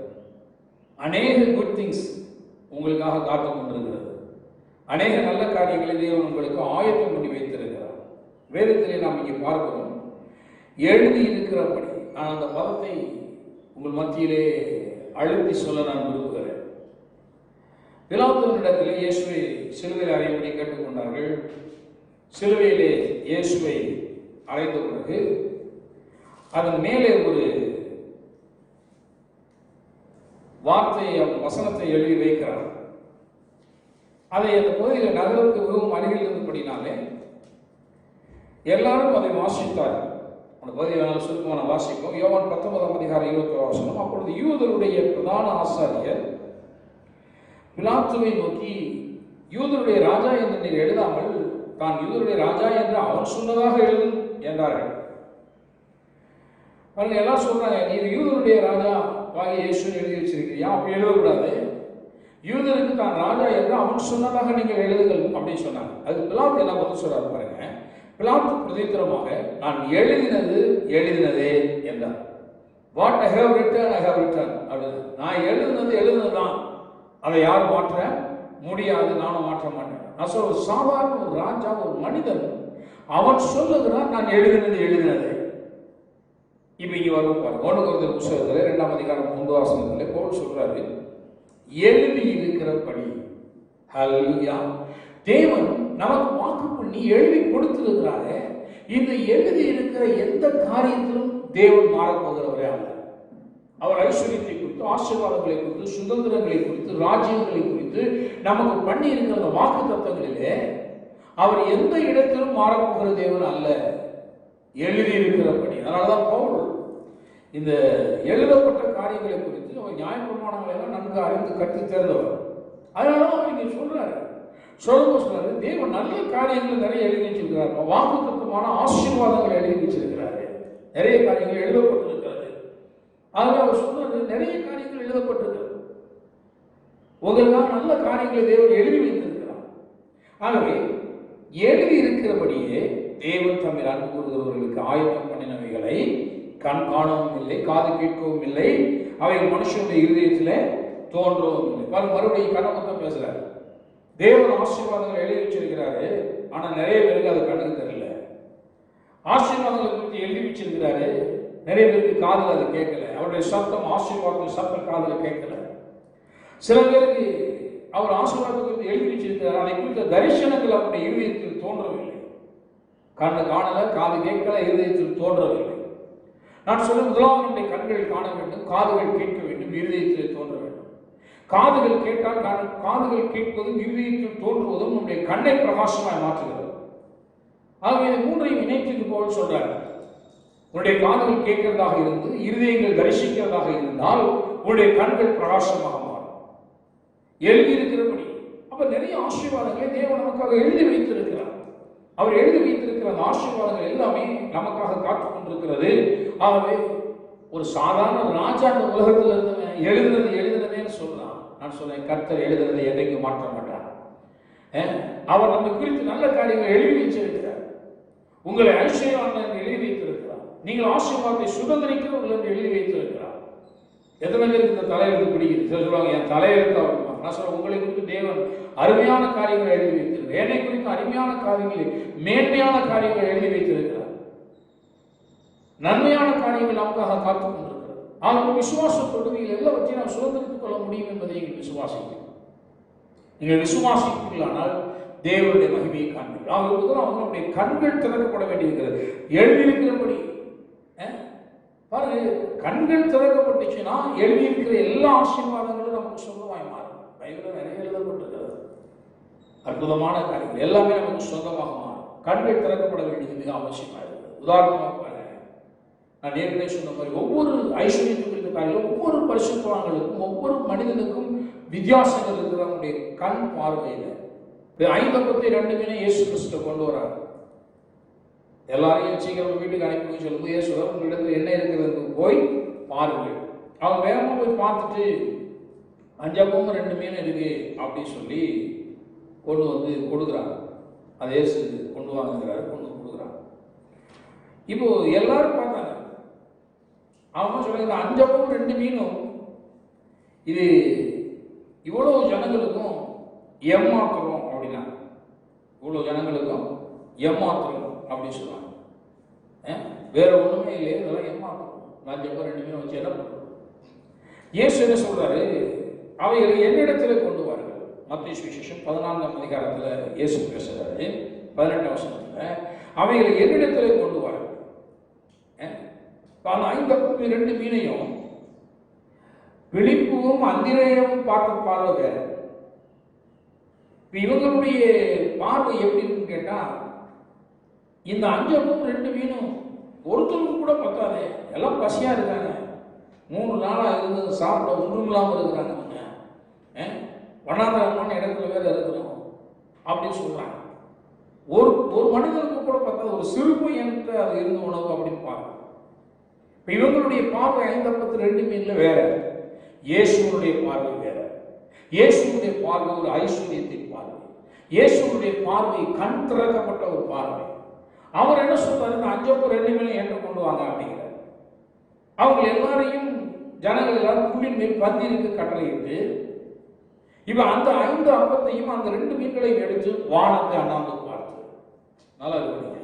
இப்ப இயேசுடைய பார்வை வித்தியாசமானது, சீஷருடைய பார்வை வித்தியாசமானது. அதனாலதான் நான் சொன்னேன், என்னுடைய பார்வை ஐஸ்வர்யத்திற்கு பார்வை வேற, உங்களுடைய பார்வை வேற மாதிரி இருக்கலாம். ஒவ்வொரு மனிதனுடைய பார்வை வித்தியாசமாக இருக்கிறது. ஆனால் என்னுடைய கண்கள் எவ்வளவாய் பிரகாசம் அடைகிறதோ அவ்வளவாய் நான் ஐஸ்வர்யத்தை பார்க்கிறேன். ஆகவே ஒரு குருடான இருக்கிற ஒரு மனிதனுடைய கண்கள், ஆவிக்குரிய கண்கள், தரித்திரமாய் கிடைக்கிற ஒரு மனிதனுடைய ஆவிக்குரிய கண்கள் திறக்கப்பட்டால் அவர் தெளிந்த பார்வையுடையவனாய் எல்லாவற்றையும் விசாலமாய் பார்க்கும் பொழுது ஆவிக்குரிய ரீதியாக ஆயத்தப்படுத்தப்பட்டிருக்கிற ஆசீர்வாதங்கள் எல்லாம் வந்து சேரும். இயேசு 5 அப்பத்தை 2 மீனையும் எடுத்து வானத்தை அண்ணாந்து பார்த்து, அவர் வானத்தை அண்ணாந்து பார்த்து அதை என்ன பண்றாரு? ஆசீர்வதித்து அதை பிளஸ் பண்றாரு. அந்த 5 அப்பம் 2 மீனை பிளஸ் பண்ணி ஆசீர்வதித்து அப்பங்களை பிட்டு சீஷர்களிடத்துல கொடுத்தார். சீஷர்கள் ஜனங்களுக்கு கொடுத்தார்கள். எல்லாரும் சாப்பிட்டு திருப்தி அடைந்தார்கள். மீதியான துணிக்கைகளை 12 கூடை நிறைய எடுத்தார்கள். பாருங்க, 5 அப்பம் 2 மீன் தான், 12 கூடை மீதம் எடுக்கிறாங்க. இயேசுடைய பார்வை இதில் எப்படி இருக்குது? சீஷருடைய பார்வைக்கு இயேசுடைய பார்வைக்கு எவ்வளவு பெரிய வித்தியாசம்! ஏனென்றால் ஐஸ்வர்யத்தை குறித்த காரியத்தில் இயேசுடைய பார்வை வித்தியாசமானது. அவர் தெளிந்த அறிவை உடையவர், அவர் தெளிந்த மனக்கண்களை உடையவர். அதனால அவர் சொல்றாரு, கிறிஸ்டியானா இது போதும், 5 அப்பம் 2 மீனுக்காக கொண்டு வந்து போதும், இதுக்குள்ள எல்லாரும் சாப்பிட்டு திருப்தி அடையக்கூடிய அளவில் நிறைய அப்பங்களும் மீன்களுக்கு இருக்கிறது. நான் சொல்ல, உங்களுடைய கைகளில் இருக்கிற சிறிய காரியங்களை நீங்கள் எப்படி பார்க்கிறீர்கள்? அவைகள் எல்லா தேவைகளை சந்திக்க போதுமானது என்று பார்க்கிறீர்களா? அதிசயங்களை தேவன் செய்ய வல்லவராக, அற்புதங்களை தேவன் செய்ய வல்லவராக. அந்த 5 அப்பத்தை 2 மீனையும் இயேசுவிடத்தில் கொண்டு வந்து கொடுத்தார்கள். இயேசு அதை வானத்தை அண்ணாந்து பார்த்து பிளஸ் பண்றார். உங்களிடத்தில் இருக்க சிறிய காரியங்களிலே நீங்கள் கனப்படுத்த வேண்டிய தேவனை கனப்படுத்துவீர்களானால் நான் சொல்லுகிறேன், பெரிய அதிசயம் உங்களுடைய வாழ்க்கையில் உண்டாகும். உங்களுடைய கண்கள் இந்த விஷயத்தில் திறக்கும். சில காணிக்கைகளை வசமவாதங்களை கொடுப்பதை குறித்து இன்னைக்கு கேள்வி செய்து கொண்டிருக்கிறதை பார்க்கிறேன். ஏனென்றால் அவர்கள் கண்கள் திறக்கப்படாத குருடர்களாக இருக்கிறார்கள். அவர்கள் அற்புதமான ஐஸ்வர்யத்தை பெற்றுக்கொள்ளாதவர்களாக இருக்கிறார்கள். பெற்றுக்கொள்ள போவதில்லை. கண் திறக்கப்படுற வரைக்கும் அவங்க பெற்றுக்கொள்ள போவதில்லை. ஆனால் கண் திறக்கப்பட்டவர்கள் அதை எல்லாத்தையும் பெற்றுக் கொள்வார்கள். தேவ கிருபை அவருடைய வாழ்க்கையில் உண்டாகும். ஆகவே ஐஸ்வர்யத்தை குறித்து ஒரு தெளிந்த பார்வை உங்களுக்கு உண்டாகும். இந்த வேதத்தில் அநேகரை நாம் குறித்து பார்க்க முடியும். எலியாவுடைய பார்வை வேற. மாவு பானையில கொஞ்சம் போல மாவு, எண்ணெய் கலசத்துல கொஞ்சம் போல எண்ணெய் இருக்கின்ற பொழுது அவனுடைய பார்வை வேறதாக இருந்தது. அவர் சொன்னான், எண்ணெய் குறைந்து போகாது. மா கலசத்துல மாப்பானையில மா குறையாது, எண்ணெய் கலசத்துல எண்ணெய் குறையாது. தேசத்திலே தேவன் மழையை கட்டளையிடும் நாள் வரைக்கும் இருந்தான். ஆனா அந்த விதவையினுடைய பார்வை வேற. ஒரு அப்பத்தை சுட்டு சாப்பிட்டு செத்து போக இருக்கிற நானும் என் பிள்ளையானான் என்று சொன்னான். தீர்க்கதரிசியுடைய மனைவி வந்து எலிசாவிடத்தில் வந்த பொழுது எலிசாவுடைய அந்த எலிசா கேட்கிறார், உன்னிடத்தில் எண்ணெய் இருக்கிறது. அவர் சொல்றார், கொஞ்சம் போல கரையத்தில் எண்ணெய் எல்லாம் வேற ஒன்றும் இல்லை. எலியாவுடைய பார்வை வேறே, அந்த தீர்க்கதரிசியுடைய மனைவியினுடைய பார்வை வேறே. நான் சொல்லுகிறேன், ஐஸ்வர்யத்தில் உங்களுடைய பார்வை எப்படி இருக்கிறது? உங்களுடைய பார்வைகள் மாறட்டும். நீங்கள் வாழ்ந்து செய்திருக்கிறீர்கள். எல்லாரும் நாம் எழுந்து நின்று இந்த வேளையில நாம் ஜெபிக்க போறோம். விசுவாசத்தோடு உங்களுடைய பார்வை மாற முடியாது. எல்லாரும் கண்ட நாம் சோதரிப்போம். ஹalleluya ஹalleluya ஹalleluya ஹalleluya ஹalleluya. ஓ நல்லவரே, இந்த கேட்ட செய்திகளுக்காக நாங்கள் நன்றி நன்றி நன்றி நன்றி நன்றி நன்றி என்று சொல்லுகிறோம். ஆண்டவரே, எங்களுக்கு வசனத்தை அனுப்பி கொண்டிருக்கிற தயவுக்காக உமக்கு நன்றி செலுத்துகிறதற்காகவே, உம்முடைய வசனங்கள் எங்கள் மேல் பாய்ந்து வருகிறதற்காக உமக்கு ஸ்தோத்திரம் ஸ்தோத்திரம் ஸ்தோத்திரம். ஆண்டவரே, மறைபொருள் கெட்டுப்போனவர்களுக்கு அது மறைபொருளாக இருக்கிறது என்று பார்க்கிறோம். எங்களுக்கு ஒரு காரியமும் மறைபொருளாக அல்ல. ஆண்டவரே, நாங்கள் பெற்றுக்கொள்கிற மனிதர்களாக இருக்கிறோம். எங்களுடைய கண்களை பிரகாசிக்க பண்ணுவீராக. எங்களுடைய கண்கள் திறக்கப்படுவதாக. எங்களுடைய கண்கள் திறக்கப்படுவதாக. ஆண்டவரே, உமக்கு ஸ்தோத்திரம் ஸ்தோத்திரம். எங்களுடைய செவிகளால் உங்களுடைய வார்த்தையை நாங்கள் கேட்டிருக்கிறோம். எங்கள் இருதயத்திலே ஆண்டவரே உம்முடைய தரிசனத்தை நீர் கொடுக்கிறீர். ஐஸ்வர்யத்தை குறித்த தரிசனத்தை வெளிச்சத்தை கொடுக்கிறீர். எங்களுடைய கண்களை நீ பிரகாசமாய் பார்க்க பண்ணுகிறதற்காக உமக்கு நன்றி நன்றி நன்றி நன்றி நன்றி நன்றி என்று சொல்லுகிற கர்த்தாவே, நன்றியோடு மை ஸ்தோத்திரிக்கிறோம், துதிக்கிறோம். நன்றியோடு மை ஸ்தோத்திரிக்கிறோம், நன்றியோடு மை ஸ்தோத்திரிக்கிறோம். ஆண்டவரே, அப்பா, இந்த ஜனங்களுடைய கண்களை திறந்து விடும்படி எங்களுக்கு உதவி செய்து வருவதற்காக நன்றி. ஆண்டவரே, ஐஸ்வர்யத்தை குறித்த காரியங்களிலே இந்த ஜனங்களுடைய கண்களை திறந்து விடும்படியாக நீ கிருபை பாராட்டி வருகிறதற்காக உமக்கு நன்றி கர்த்தாவே, நன்றி கர்த்தா. அந்த சபைக்கு வரக்கூடிய ஆண்டவரே, மீடியாக்கள் மூலமாக இந்த வார்த்தையை கேட்கக்கூடிய ஒவ்வொருடைய கண்களும் திறக்கப்படுவதாக. இயேசு நாமத்தினாலே மகிமையின் ஐஸ்வர்யம் உண்டாவதாக என்று சொல்லுகிறோம். ஆண்டவரே, ஆண்டவரே, அப்பா, ஆதி பரிசுத்தவானுடைய கண்களை திறந்தது போல எங்களுடைய கண்களை திறந்தள்ள வேண்டுமா நாங்கள் ஜெபிக்கிறோம். ஆண்டவரே, எங்களுடைய கண்கள் திறக்கப்படுவதாக என்று சொல்லுகிறோம். தேவனுடைய சத்தங்கள் எங்களுடைய செவிகளிலே துடிப்பதாக.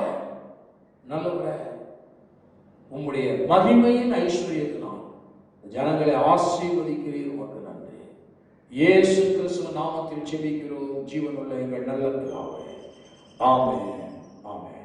என் ஆத்துமாவே கர்த்தரை ஸ்தோத்திரி, என் முழு உள்ளமே பரிசுத்த நாமத்தை ஸ்தோத்திரி. என் ஆத்துமாவே கர்த்தரை ஸ்தோத்திரி, அவர் செய்த சகல உபகாரங்களையும் மறவாதே. ஆமென். நம்முடைய கர்த்தராகிய இயேசு கிறிஸ்துவின் கிருபை, பிதாவாகிய தேவனுடைய அன்பும் பரிசுத்த ஆவியானவருடைய அந்யோன்ய ஐக்கியமும் சந்தோஷமும் சமாதானமும் இப்பொழுதும் எப்பொழுதும் சதா காலங்களிலும் நம் அனைவரோடும் கூட இருப்பதாக. ஆமென். கர்த்தர் உங்களை ஆசீர்வதிப்பார்.